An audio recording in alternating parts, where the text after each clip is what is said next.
La Sociedad Ibérica de Arquería Histórica presenta Arco con H.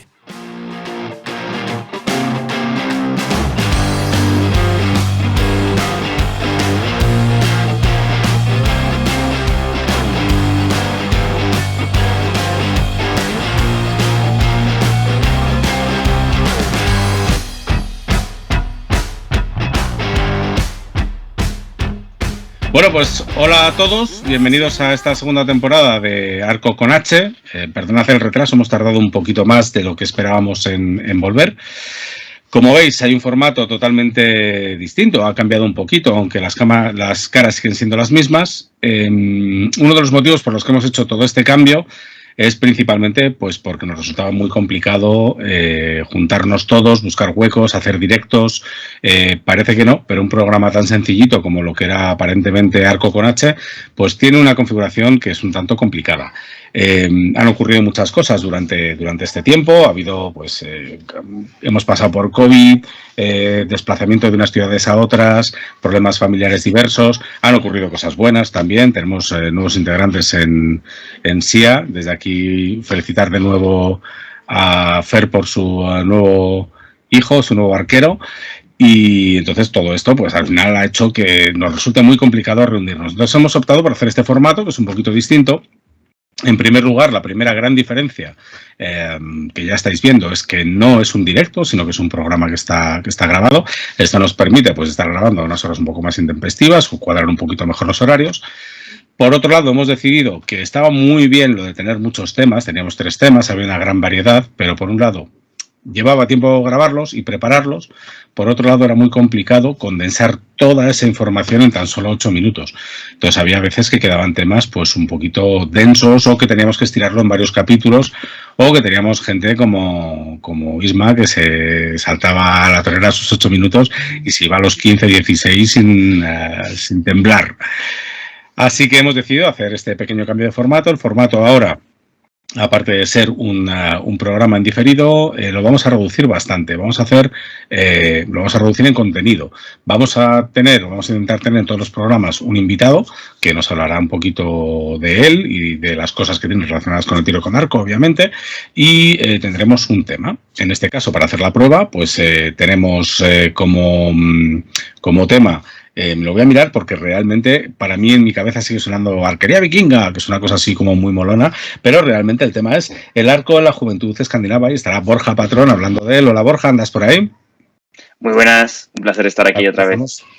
Y como invitado, bueno, no sé si estaréis oyendo ruidos, porque como ya os he dicho, es un programa en diferido, pero la vida sigue. Y ahí detrás yo tengo un combate campal entre mis hijas, no sé qué está pasando, entonces igual en algún momento veis algún ruido extraño.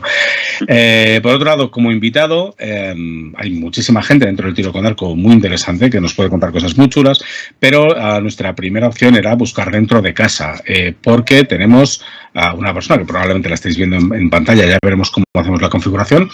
Está con nosotros Ismael Hernández, le conocéis todos, arquero histórico, se le ha visto muchísimo en SIA, pero es una persona que realmente nos ha hablado muy poco de su faceta arquera, de su faceta de blogger, de su faceta de escritor, ya me lío, digamos, de ser un influencer histórico. Muy buenas, Isma, ¿qué tal?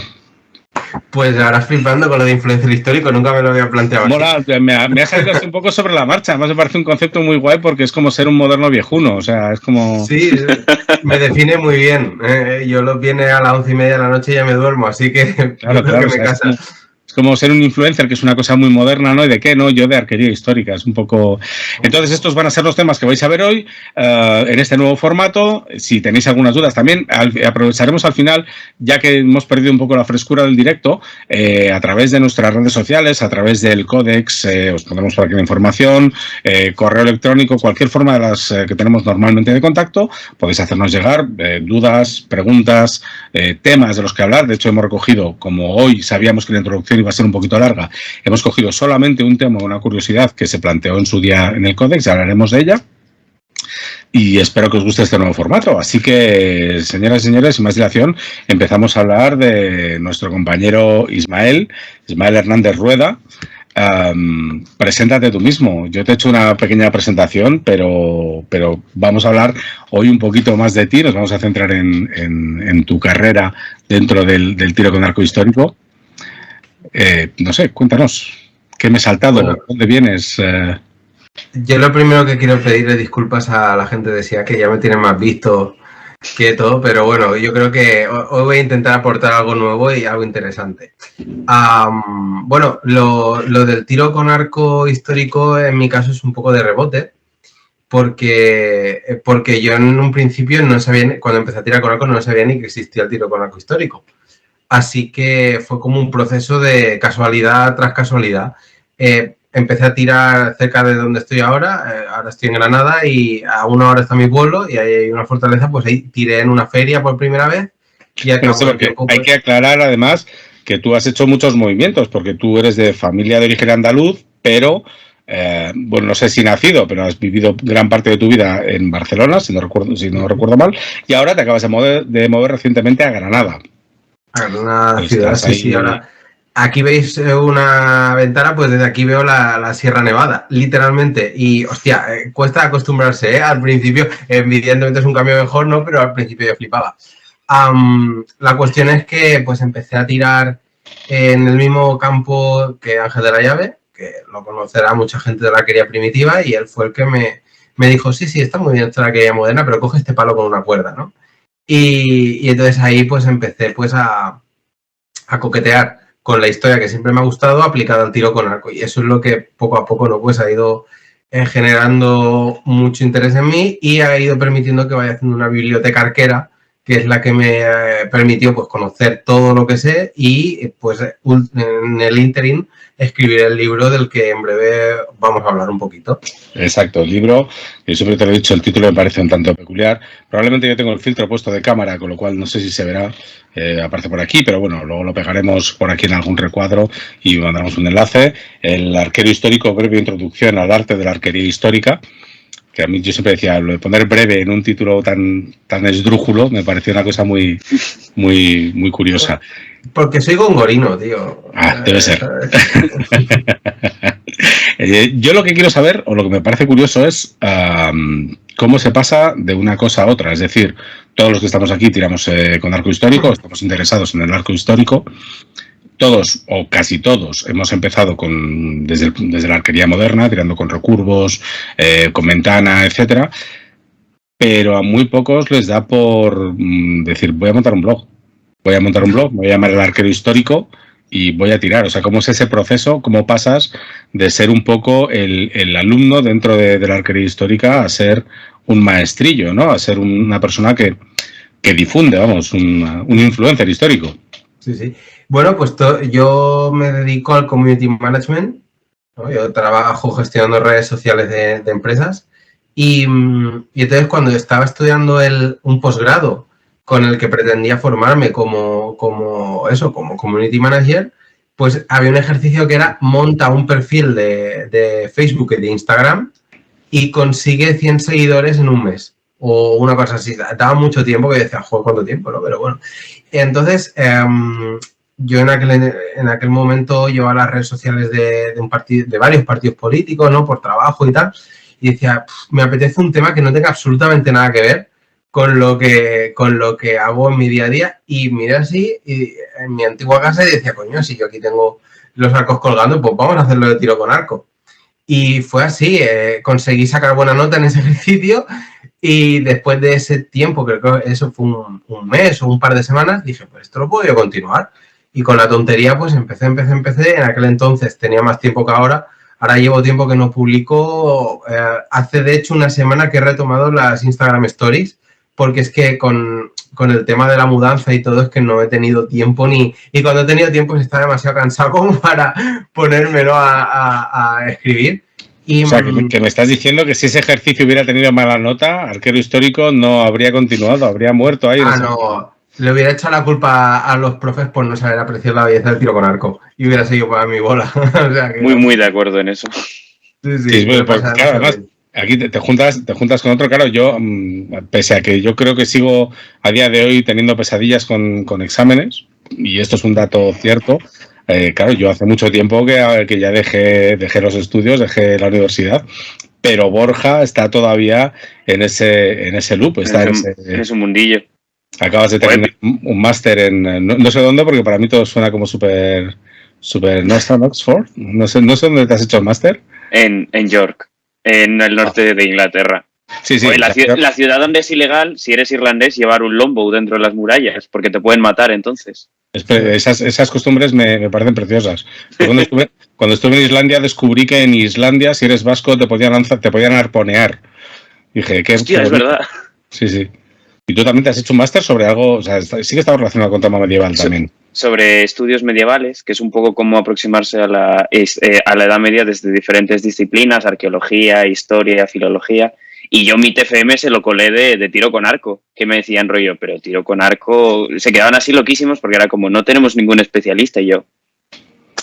Gente sin criterio. O sea, que estáis utilizando los dos realmente vuestra actividad principal, o ¿cómo se justifica esto? O sea, es decir, ¿se empieza estudiando una carrera y luego se intenta encajar el tiro con arco? ¿O ya aprovecháis y decís, mira, yo como todo el tiempo se lo dedico al tiro con arco, todo lo que hago en mi vida, incluido mis estudios, tienen que ir enfocados a esto? En mi caso lo primero. En mi caso es intentarlo encajar por hacer más ameno el estudio, porque en aquel entonces, como digo, estudiaba y trabajaba y decía, pues si le tengo que dedicar tiempo a esto, a menos que me lo pase bien. En mi caso es más por el respeto a la tradición, el conocer un poco cómo lo hacían los otros y ver cómo lo haces tú a día de hoy. Pero por eso sigues yendo a los mercados medievales intentando pagar con niños, ¿no? Por respeto a la tradición. Toma este niño, ¿cómo que no lo quiere? Vaya mierda, rigor. Los mercados medievales son patrimonio cultural inmaterial de España. Nos gusta, ¿no? Bien. O sea, entonces retomamos el tema de arquero histórico. Decides seguir adelante y cómo evoluciona la cosa, porque claro, gente que ha intentado tener un blog y que se ha quedado ahí y que ha muerto, hay miles, ¿no? Tiene que haber un grandísimo cementerio virtual de blogs muertos, pero arquero, tu blog realmente se disparó, sigue hacia adelante. Sí, básicamente era echar horas, muchas horas, y tenerlo todo muy planificado. Yo, de hecho, las técnicas que yo conozco de community management las probaba con arquero histórico primero y luego las llevaba a cabo en mi vida profesional. O sea, imaginaos, era como mi pequeño laboratorio, ¿no? Y sí que es verdad que ahora yo la dificultad que encontré es que cuando yo hago una serie temática, que me puedo estar desde un mes a 3 meses, la última que hice era sobre el tiro con arco en la India y me estuve 3 meses hablando de arquería india, o sea, imaginaos, ¿no? Eso implica pues un trabajo de documentación muy grande. Yo tardo relativamente poco en generar el contenido, pero porque previamente igual me he leído 2 libros, he estado leyendo artículos de 3 o 4 blogs y me han recomendado incluso usuarios, que esto me parecía fantástico, seguidores, y seguidoras, me enviaban, oye, mira, Irma, mírate esto, mírate lo otro, y entonces pues me enriquecían mucho. Pero claro, la digestión de toda esa información me llevaba mucho tiempo y eso es en lo que pasaba el 90% de mi tiempo. Así que bueno, ahora es cuestión de intentar de retomar eso porque, me quedé encima, irónicamente, haciendo una serie histórica, o sea, una serie de contenidos sobre la arquería en Al-Ándalus. Y ahora que me vengo a Granada voy... Además, o sea, yo sé que tú eres un enamorado de la arquería de este periodo específico, vamos. Sí. Y me quedé en eso. Entonces, bueno, quiero retomar. Yo ahora voy, cada fin de semana voy y vengo a mi pueblo en coche y por el camino veo un montón de atalayas, un montón de castillos en ruinas, en fin, que aquí en donde estoy se respira la historia, ¿no? Y para mí es como... ¿sabes? Maldita sea que me faltan horas. Pero es una motivación también, ¿no? Supongo, para seguir con arquero histórico. Y luego viene el siguiente punto, es decir, tenemos arquero histórico y arquero histórico funciona, a miles de seguidores, gente interesada en contactar contigo para hacer proyectos locos, no viene al caso, y de repente decides hacer un libro. O sea, ¿cómo se pasa del tengo un blog a voy a hacer algo que en este país da tanto dinero como escribir un libro? Exacto. Igual escucháis por ahí mi unicornio que me compré con los beneficios. Bueno, la cuestión es que llegó un momento que vi que tenía... porque yo todo lo que escribo lo guardo. Soy en ese sentido pues muy ordenado y un día en el documento en el cual... En mi casa se llama Diógenes. No. Yo tengo Diógenes digital, o sea, Diógenes digital. Tendréis que ver cómo tengo. Mirad, aquí tengo el disco extraíble donde tengo todo archivo histórico, es esto, ¿vale? La mitad de la capacidad es solamente libros de tiro con arco que he ido comprando o que me han ido pasando, se imaginan. Pues la cuestión es que tenía un documento con muchas páginas, creo que eran unas 200 o 300 páginas. Digo, esto, cuidado. Y entonces hice un ejercicio de ver el formato de... trasladar ese documento Word al formato que tendría como libro. Había varias opciones de tamaño, etcétera, y lo trasladé a varias y me salían un montón de páginas. Digo, ostras, sí, aquí me sale un libro decentito. Y pensé, wow, quizá puedo hacer el libro que yo hubiera querido leer o que me hubiera comprado en el momento en que me hubiera comprado un arco o en el que hubiera hecho ese primer cursillo de iniciación, pues ya que no lo encontré, ya que no lo tenía a mano, pues lo hago yo, ¿no? Aprovechando los restillos que tengo aquí. Y en efecto, pues contacté con una editorial especializada en libros de divulgación histórica y a partir de ahí, con mucho mimo y mucha paciencia, pues salió el libro que tú tienes ahí. Sí, porque esa era la siguiente pregunta. ¿Cómo es el proceso? Porque claro, tú dices, yo tengo un montón de retales y lo estás contando como, esto es súper fácil. Cojo toda la morralla que he ido acumulando durante mucho tiempo y es como, venga, la junto, la comprimo, le doy el mismo formato y saco un libro. Pero esto no tiene que ser tan fácil, vamos. Esto... Pues no, fue el mes de agosto. En agosto de 2020,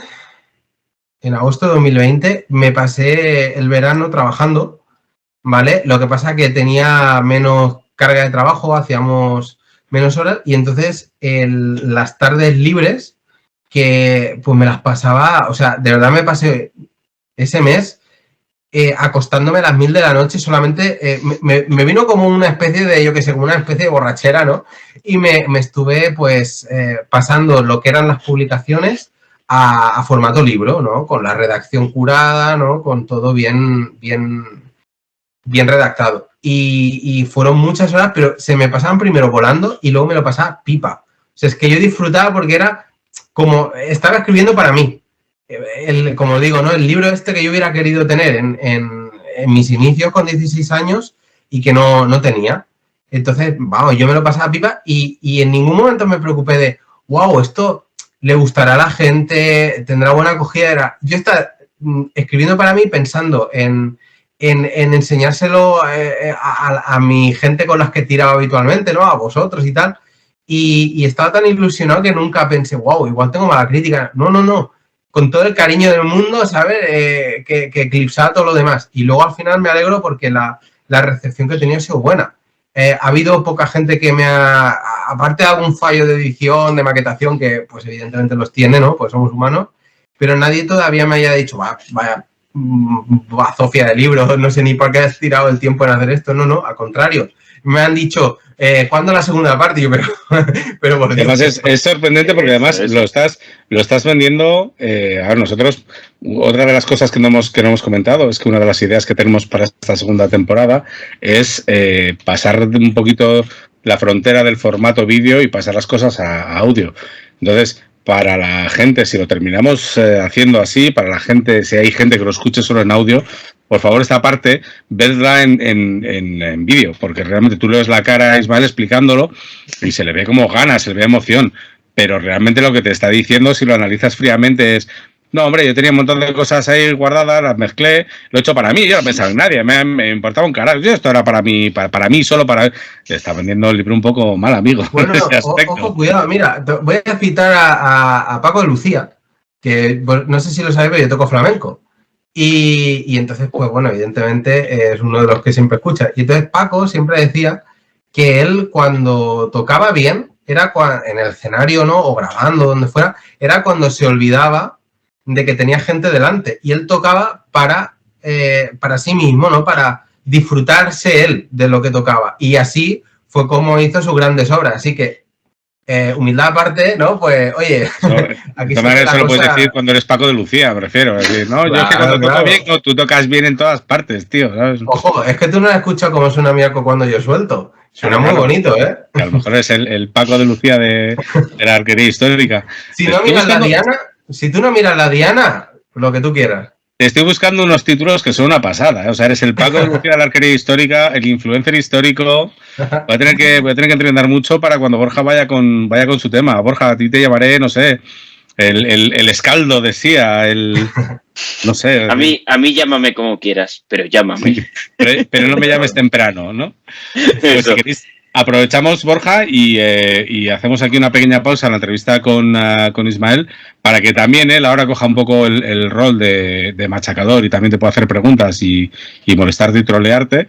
Y pasamos a tu tema, que es el arco de la juventud escandinava. Bueno, yo es que antes de pasar a mi tema, tengo una pregunta que me gusta mucho de Isma, porque yo me muevo mucho en el mundo como sigo en la universidad, pues sigo todavía sufriendo ese mundo de la academia, donde hay esa diferencia o ese mundo enfrentado entre la divulgación y la academia, que es mejor, que es peor. Y creo que como Isma, que ya para mi gusto es un divulgador histórico, porque yo tu libro, tío, me lo he leído en 2 días, es que literalmente lo enganché, me leí la primera mitad y luego la segunda, y lo disfruté muchísimo, o sea, se me hizo fácil y me pareció ¿cómo decirlo?, un viaje por la historia bastante entretenido. Entonces, te quería preguntar un poco, cuando decidiste qué tono usar, ¿es el mismo que has usado el blog? ¿Decidiste depurarlo un poco? ¿Qué crees que es necesario para saber llegar bien al público? Porque considero que tu libro sabe llegar al público. Y te lo dice uno que lee mucho ensayo, ¿sabes? Que me gusta mucho ese estilo y mucha divulgación y, joder, a mí me gustan libros que se hagan ligeros de leer, de historia, y creo que el tuyo lo hace. ¿Cómo decidiste ese tono? Yo siempre buscaba ponerme en los zapatos de quien pensaba que iba a ser mi lector o mi lectora, ¿no? Y yo en mi cabeza, esa persona era alguien que tiene cierto conocimiento de tiro con arco, tiene cierto conocimiento de historia, pero que nunca se ha puesto a navegar de manera sistemática en ello. Entonces, quería que fuera una lectura ligera para que, como tú dices, se lea fácil, pero que a la vez tuviera todos los matices posibles para tratar esos temas, ¿no? Y desde curiosidades que pueden parecer irrelevantes, pero que creo que aportan, hasta datos, pues, o relaciones un poco más históricas, más de, en el año 1300 pasa esto, en el 1400 pasa lo otro, pero que también son necesarias para tenerlas, pues mezclarlas todas y siempre pues poner un poco de mi estilo, ¿no? Que quienes habéis tratado conmigo, pues sabéis que a mí me gusta mucho la broma, me gusta mucho el cachondeo, me gusta mucho la gracia, ¿no? Y pretendía, pues, hacerlo así, no de una manera impostada, es que a mí me sale, no lo puedo evitar, o sea, yo tengo a mi novia harta de que estar todo el día contando chistes, ¿no? Entonces, intenté de mezclarlo todo y luego, evidentemente, pasarlo por el tamiz de que esto tenía que ser una publicación seria, ¿no? Y aparte currarme mucho la bibliografía, porque al final no dejas de hacer divulgación y tienes que soportarlo con datos, ¿no? Pues... Y además, súper agradecido, tío, que la dividieras por épocas, para mi gusto. Claro, Que y por dijeras, ¿te capítulos. interesa esta arquería? Claro. Eso me pareció brutal. Sobre Claro, todo es porque que... si no te interesa dices, este capítulo me lo salto, ¿no? Exacto. Todo tiene su qué. Todo tiene su qué. No, yo reconozco que yo además agradezco mucho el tono en el que está escrito. Me lo empecé a leer durante las vacaciones, pero vamos, yo con 2 niñas en casa, más las horas de trabajo, más mis hobbies y mis historias, pues meterte normalmente, yo soy de los de, venga, voy a sentarme a leer un rato ahora que está todo el mundo dormido. Como cojas un tema un poco denso, lees 2 páginas. O sea, dices, mira, yo ya me voy a la cama porque ya no tiene sentido. Y sí que es cierto que es un tema muy, muy ligerito y que además que cuando lo lees con ese gusto, pues se te pasa mucho más rápido. Si queréis, hacemos un parón aquí, saltamos, hacemos el cambio de capítulo y pasamos a Borja y a sus jóvenes escandinavos con arcos. Y luego, si queréis, retomamos de nuevo el tema de arquero histórico y del libro de Isma. ¿De acuerdo? Ok.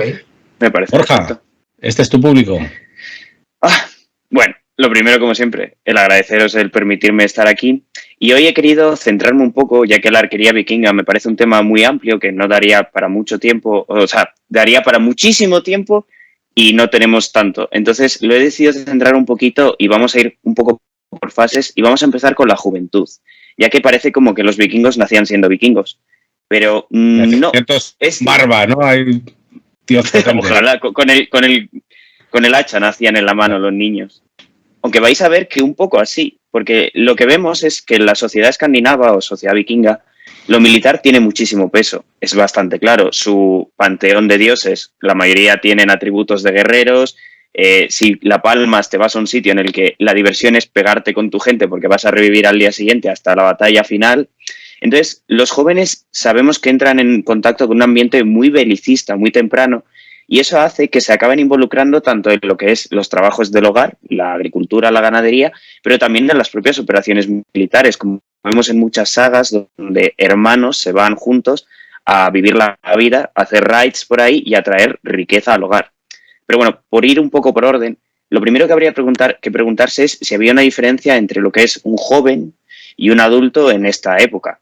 Tomando las leyes que hay de islandesas, las gragas que se llaman, vemos que a los 12 años un niño ya puede ser juzgado por sus acciones. Si comete un delito como cargarse a alguien, se le puede juzgar como un adulto.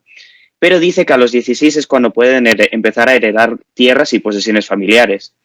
Esto solo lo voy a destacar que es en el caso de los varones. Las mujeres entran a formar parte del mundo adulto cuando se casan. Pero bueno, lo que queda muy claro entre la mayoría de autores, ya fuera de las leyes, es que la sociedad vikinga se movía por aquello que tú hacías. Si tú lograbas demostrar tu madurez por medio de tus acciones y decisiones, tú ibas a ser considerado un hombre, un mart, como se escribe en nórdico antiguo. Si no, eras una cosa que se llamaba, muy gracioso, que es como mansfredni, que se traduce literalmente como proyecto de hombre. Ni siquiera como adolescente, eres un proyecto de hombre. Entonces, por ejemplo, por poner un ejemplo así, en la saga de los Jostvikings tenemos que hay un niño llamado Bang de solo 12 años que llega a la hermandad de los guerreros y les dice: quiero ser parte de vuestra hermandad. Y su jefe, que es un arquero muy famoso, Panaltoki, le dice que no puede porque es muy joven y que con 12 años que a dónde vas. Y el niño le dice: bueno, pues preséntame a tus mejores guerreros y yo me los venzo a todos en combate. Y el chaval logra vencerles y se une a la hermandad siendo el crío más joven. Es decir, él ya había demostrado con sus acciones y su valentía que era alguien digno de formar parte de esta hermandad de guerreros. No es la única, no es el único ejemplo.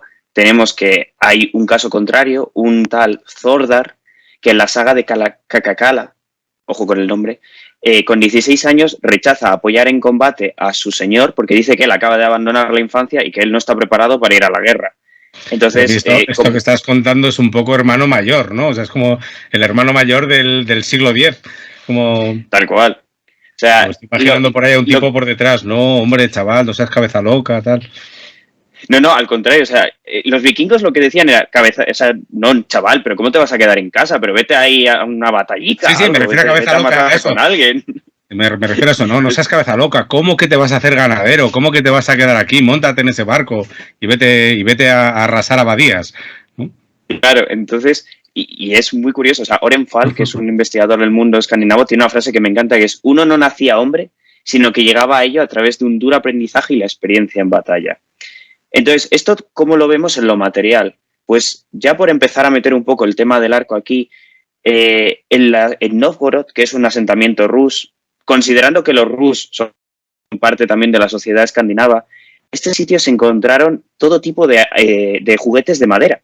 Y en ellos había espadas, lanzas y arcos de madera que, curiosamente, sus tipos, tanto de las espadas como de los hachas como de los propios arcos, imitan la de sus padres, porque al final muchas veces los niños, las cocinitas, el taller mecánico, imitan el mundo de los adultos que ellos ven. Entonces, en el caso de los juguetes es parecido, son armas de madera, pero es que las espadas, si las veis, son impresionantes porque tú puedes decir qué tipología Petersen es. Es una tipología Petersen y con el arco son arcos largos, pero claro, adaptados a niños de 6 a 12 años más o menos. Los académicos dicen que los niños entre 0 a 6 jugaban como con caballitos de madera, o sea, con estos tipos de juguetes más como de animales o de barcos, y los de 6 a 12, por ejemplo, es que hay en las sagas que dicen, no, y dejó los juguetes y se puso con las armas. Pues ya por esa edad más o menos podemos empezar a considerar que entre los 6 y los 12 años ya empezaban una símil de entrenamiento militar, ya se les empezaba a preparar en este caso con juguetes de madera o armas de madera, como dicen algunos académicos, que empezaron a practicar para lo que sería el futuro. Es decir, ya empezaban a darse de palos, como el que mejor dice. Y además, en las sagas se habla mucho de la competición entre niños y os puedo decir que que se daban buenos palos. O sea, que hay alguno que se los acaban hasta cargando. Pero como son juegos de niños, es lo que hay. En la saga del arquero Orvaror dice que él de pequeño empezó a practicar con el arco desde una temprana edad y que a eso debe su fama. Y si prestamos atención a un yacimiento en Ridgeway Hill, donde se encontraron los restos de 8 adolescentes, vemos que ellos presentan la famosa patología osacromiale, que os sonará quizá de la del naufragio del Mary Rose. Esto de que el hombro se te queda un poco mirando hacia un poquito donde no debía. Y ellos lo presentaban, lo que podría indicar una práctica temprana con el arco. Es decir, tenemos que el arco está, o parece que tiene una presencia en lo que es la juventud, pero ¿en qué forma o cómo lo podríamos introducir? Bueno, pues aquí lo que los investigadores hablan es de la caza.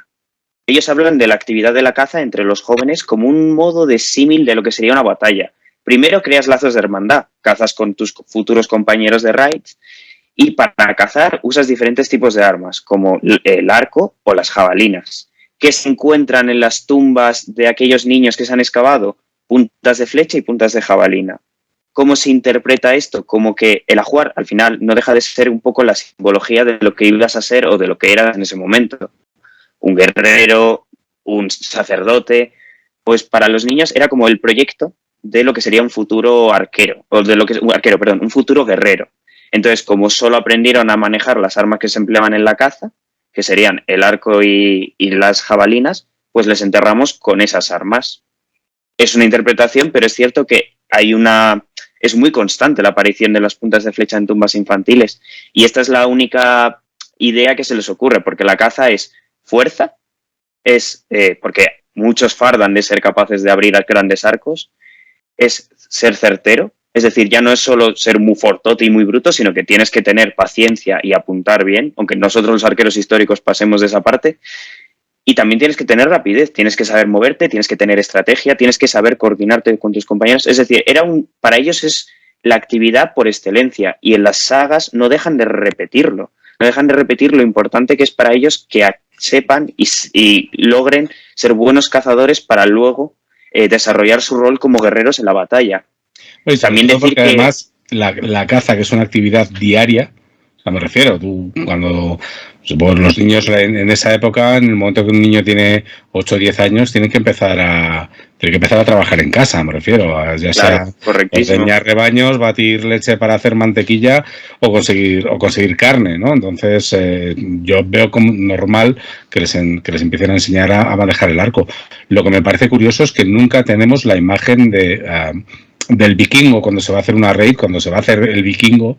No tenemos la imagen del vikingo arquero, ¿no? O sea, es decir, no la tenemos nunca en mente. Siempre pensamos en las típicas hachas franciscanas, en las espadas típicas de los nórdicos, pero nunca se piensa en la figura de decir, claro, esta gente tenía que tirar con arco como todos, ¿no? Y además que es un arma que es, insisto, como estatus, es muy destacada. Yo, uno de los patrones que más analicé en mi TFM fue que hay una gesta que se llama, bueno, no que se llama, sino que consiste en, y ese guerrero estaba muy bien armado, pero tal arquero de turno le disparó una flecha y le logró acertar en el ojo.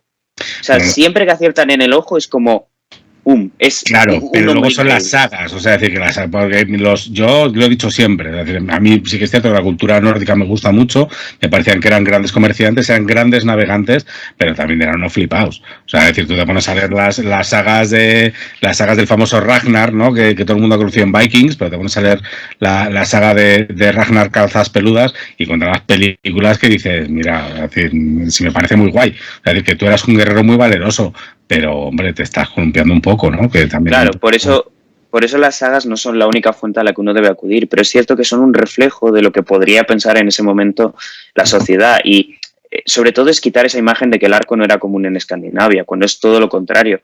Es un arma que se usaba bastante y los restos arqueológicos así lo demuestran. Tenemos varios arcos largos, el de Ballinderry en Irlanda, el de Hedeby, el de en Birka. En Birka tenemos puntas de flecha que es que te sobran. O sea, es lo más común que se ha encontrado. Además, Birka es muy chulo y le recomiendo a todos el interesado en cómo se puede estudiar una batalla a través de la arqueología, que lean artículos sobre Birka, porque Birka es un pueblo costero allí en Suecia, que fue atacado por una banda de ras, supuestamente contratada por el rey de Suecia, y que quedó tan... O sea, no se destruye la ciudad y se queda así intacta. Entonces, tú puedes ir reconstruyendo un poco los episodios de la batalla y uno de los indicadores es cómo se iban encontrando las puntas de flecha. Rollo, mira, pues en este tejado, luego pasan a este puente, luego a esta empaladiza.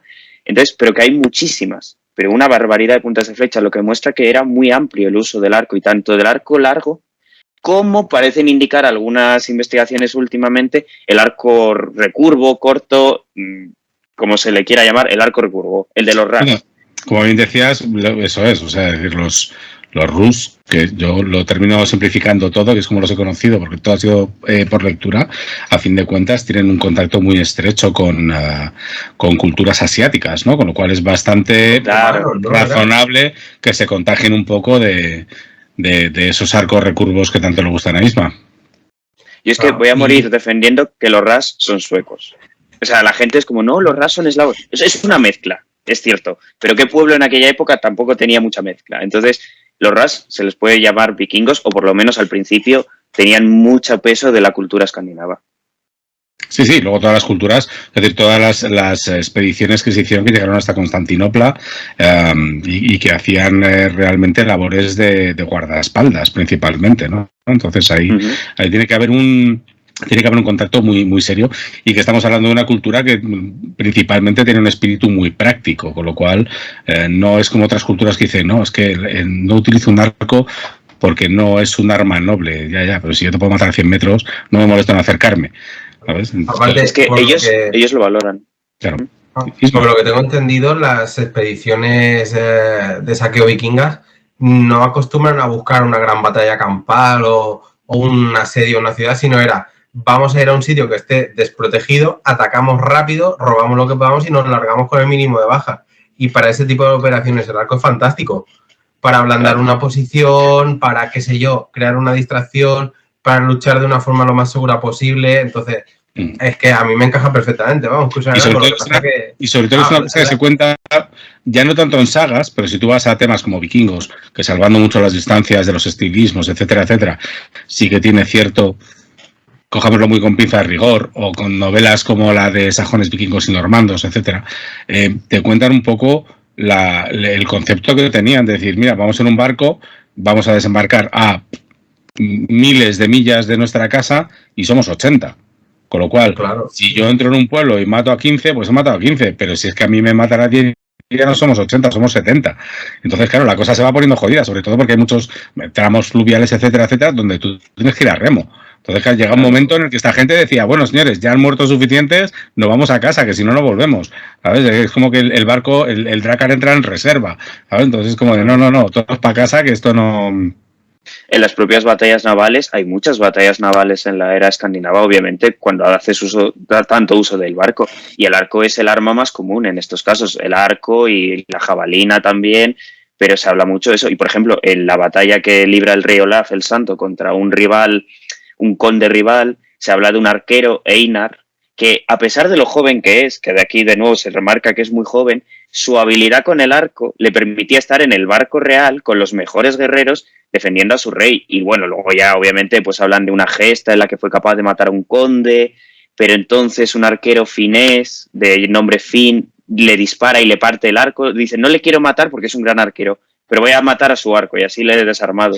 Y entonces baja por la trompa del elefante disparando con su arco. Son flipadas, pero es importante quedarnos con estas flipadas. Porque de normales la idea que tiene la gente es, oh no, el arquero, qué cobarde en las fuentes medievales. Aquí te están diciendo que los arqueros son un flipados. Son un Legolas de la vida, ya os digo. Y en la saga de Orvarod, la del arquero es fantástica, obviamente, pero tiene 3 flechas mágicas que vuelven a su mano. Y el tío se carga troles con las flechas en plan, y le atravesó 3 veces el ojo. Joder, ¿vale? Así yo también, claro, con flechas mágicas. Eso, bueno, con un polea. Que luego la flecha mágica era un proyecto de hombre de estos que era el que iba a recoger la flecha, ¿sabes? Era un niño de estos que era niño. Dame la flecha, que he fallado. No, pero si alguien, vamos, a cualquier arquero le recomiendo que se lea la saga de Orbarot, y son 3 sagas. La de él, la de su padre y la de su abuelo, son buenísimas. A nivel de arquero es como, ¿cómo ser un flipado? Y decir que mi padre tiraba el arco de espaldas, mi abuelo tiraba, o sea, son todos, y está muy relacionado con los Sami, con los fineses, que ya podremos hablar en un podcast con ellos de la importancia que tiene esta gente en lo que es la arquería escandinava, porque ellos viven y viven todavía un poquito del tema de la caza y el arco, y para ellos es súper importante. Y el tema de cazar en esquís, que si ya me cuesta a mí de normal, de pie, imagínate en esquís, macho. Imagínate. Tú imagínate, eso te es una locura. Pues sería muy interesante preparar un tema sobre modalidades, digamos, modalidades locas que existen de tiro con arco, como precisamente el esquí la arquería, que a fin de cuentas se ha traducido a día de hoy en el famoso biatlón, ¿no? de los Juegos Olímpicos. Genial, pues a mí me ha encantado el tema, y además ya sabes que soy muy pro nórdico también, con lo cual muchísimas gracias por este relato, Borja. Isma, esto enlaza un poquito con tu tema. Tú eres sobre todo un flipado de la arquería andalusí, de tu al-Ándalus, de tus arcos recurvos. ¿Para cuándo un cambio de tercio? ¿Para cuándo te vamos a ver con un longbow? Bueno, el segundo tratado que me leí y que estudié fue el de Robert Askham, que es precisamente longbow. Evidentemente no es longbow militar, este hombre ya está en el siglo XVI, ¿no? La gloria de los longbow ya prácticamente ha pasado, pero sí que me parece muy interesante. Lo que pasa que, pues, he tirado tiempo con longbow. Una buena amiga que también forma parte de SIA, que es Cheryl, me dejaba su longbow y yo he entrenado bastante tiempo con él, ¿no? Aquello de llevarme la cuerda a la oreja. Lo que pasa que al final, pues bueno, la cabra tira al monte y me acabé, pues... Y el arquero al Ándalus, ¿no? Y el arquero al Ándalus, ¿no? Pero sí que es un arco fantástico y que me lo he pasado pipa disparando con él. Aparte que, como nomenclatura, lo de shooting at the bats es, creo yo, insuperable, ¿no? Por tanto, a tope con el longbow siempre. Muy guay. Oye, una pregunta, retomo una pregunta que comentabas tú antes. ¿Para cuándo va a haber una segunda parte de tu libro? Pues mira, estoy cociendo poquito a poco, porque esto va a llevar tiempo, pero estoy cociendo algo en relación a culturas arqueras locas. Porque claro, también me ha pasado a mí con mi libro, ¿no? De que tiras pues a los ingleses, a los turcos, ¿no? He intentado un poquito de culturas arqueras americanas, lo cual es un capítulo que me hubiera gustado alargar más porque evidentemente da para una tesis doctoral, ¿no? Pero al final siempre tiras de lo clásico y entonces a mí me gustaría coger aquellas que desde el punto de vista evidentemente subjetivo, ¿no? Son las menos conocidas. Por ejemplo, me gustaba mucho la arquería mughal, que he hecho una serie sobre el tema y me parece fantástica porque la arquería asiática de lo que aquí es el Renacimiento de los siglos XVI y bueno, 15, 16 y 17, que ya no está el Renacimiento, pero bueno, son, en mi opinión, las culturas arqueras más sofisticadas, las que mejor se plasman en tratados y las que llevan el arco a los avances técnicos, tanto en técnica de tiro como en técnica de fabricación, más altos, ¿no? Entonces son bastante desconocidas porque nos quedamos con quizá el longbow del siglo XIV, ¿no?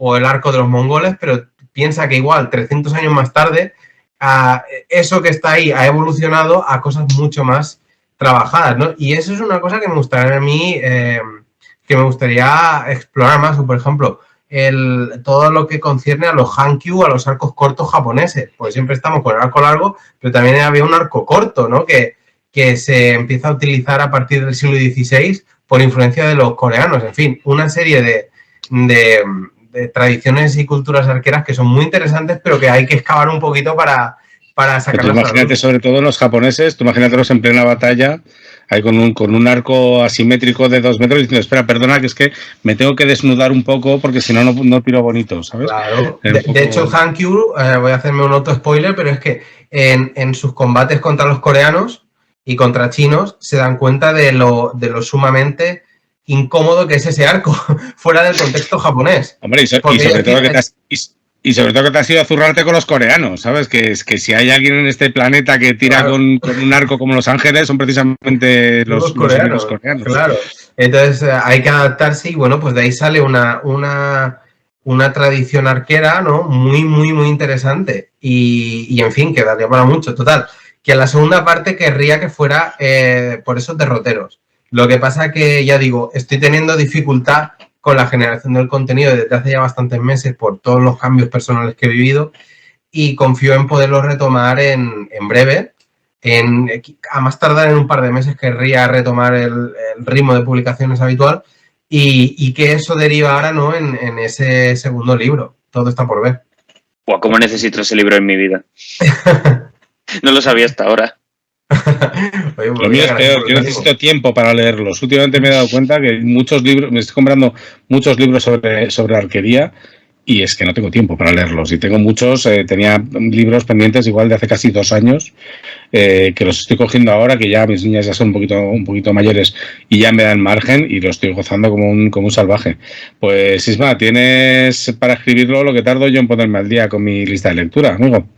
Ahí está. Entre eso y retomar el dar clases, que a ver, aquí justo, mira, la casualidad, porque yo estoy en el piso de mi pareja que ya lleva aquí 2 años. La casualidad, querido, que cuando yo me he trasladado aquí y he empezado a buscar, tengo una sala de esgrima antigua a 1/4 de hora de casa y un campo de tiro a 20 minutos. Vale, pues lo primero que tienes que hacer es cerrar la sala de esgrima. No te acerques. Si te acercas ya no te va a dar la vida y no. Tú a campo de tiro. Esgrima mala. Eso es. Y luego pues te vas al campo de tiro a entrenar y luego derechito a casa a escribir. Pues sí, a ver si puedo retomar el dar, porque me haría mucha ilusión dar clases de tiro con arco andalusí en Granada. En fin, yo creo que aquí puede ser, hay cosas muy chulas. ¿Pero con el traje tradicional o de calle? Evidentemente. Ha ido bien, ¿no? De recreación. Sin zaragüeya no se tira bien. Ahora Esther me dirá, ¿qué narices hace hablando de Esther si la he cagado? Nuestra experta en ropajes antiguos y medievales, que me perdone el gazapo si lo he cometido, pero es eso, ¿no? Que me haría ilusión retomarlo, lo que pasa es que tengo que un poco asentar el polvo que he levantado con tanto andar por el camino y retomar un poco la actividad habitual. Estupendo, joder, pues muchísimas gracias, Isma, por haberte prestado a sacar, pese a que tu cara sea conocida dentro de este podcast, el hecho de que te hayas ofrecido a mostrar esa cara más personal y más de contar tus orígenes y de tu metodología curiosa de trabajo y de cómo te has convertido en ese influencer histórico, es de agradecer. Si os parece, porque ya nos estamos, como siempre, yendo un poquito de tiempo, vamos a terminar con el último apartado que os decíamos, que queremos mantener un poco esa frescura de ese contacto con el público y que nos pregunten cosas. Sabíamos que íbamos a ir muy pillados de tiempo en este programa, pero no quería dejarlo pasar sin comentar al menos un tema, ¿vale? Y el tema que he elegido es un tema que me llamó muchísimo la atención y es que alguien nos preguntaba, creo que fue en el Códex, que os pondré por aquí la dirección. Siempre hablamos del Códex de SIA, de la Sociedad Ibérica de Arquería Histórica, que el que no la conozca todavía, pues ya está tardando en apuntarse, en ver lo que hacemos. Pondré por aquí un montón de cosas, un montón de links interesantes para que los visitéis. Una de las preguntas que nos hacían es si alguna vez había habido un duelo de arcos, los típicos duelos románticos de al amanecer tras el muro de la iglesia. Y es curioso porque he hecho un poquito de investigación sobre el tema. No parece que sea algo muy común, principalmente porque tú no vas por la calle buscando gresca con un palo de 2 metros en la espalda.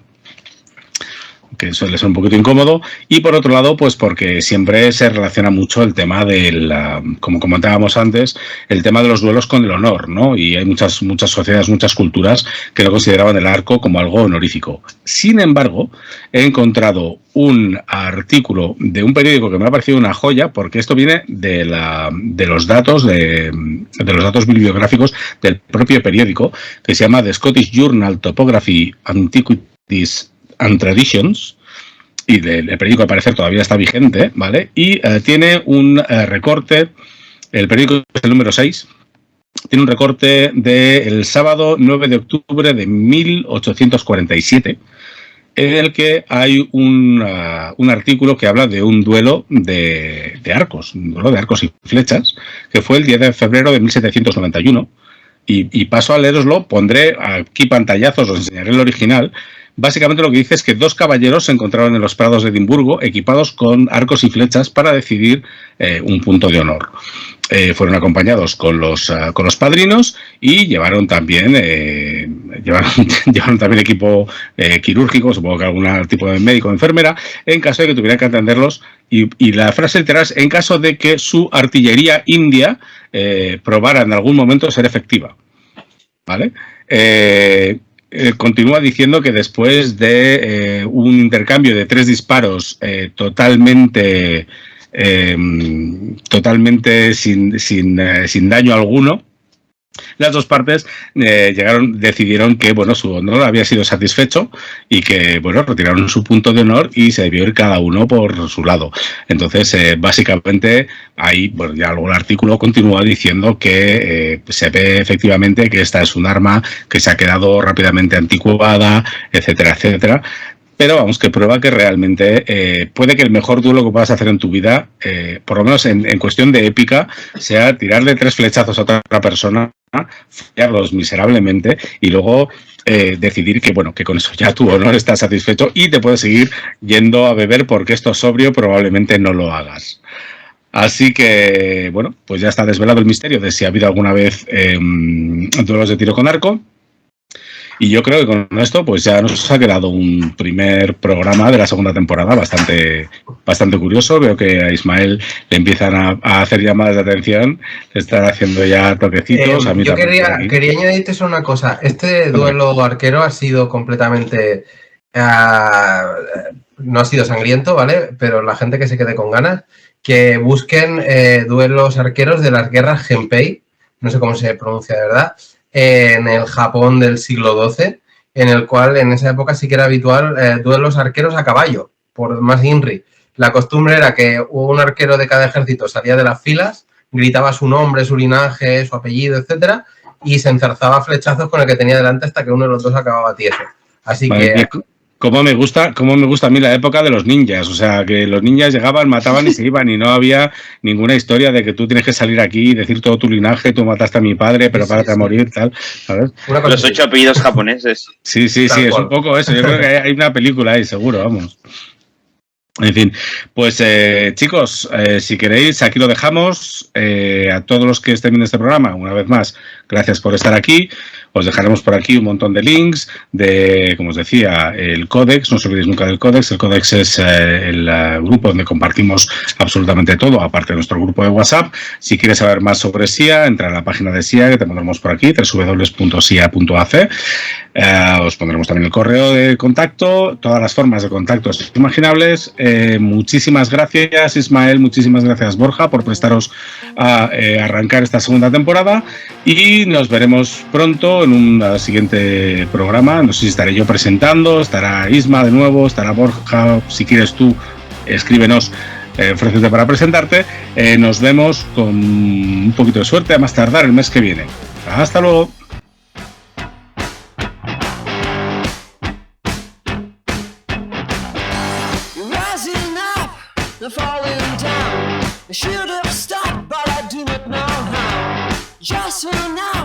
Let's make things right. We have some fun, or at least we'll try it. You got your truth, and I got mine. So what the use of blowing my mind? Some kind of game where we both lose.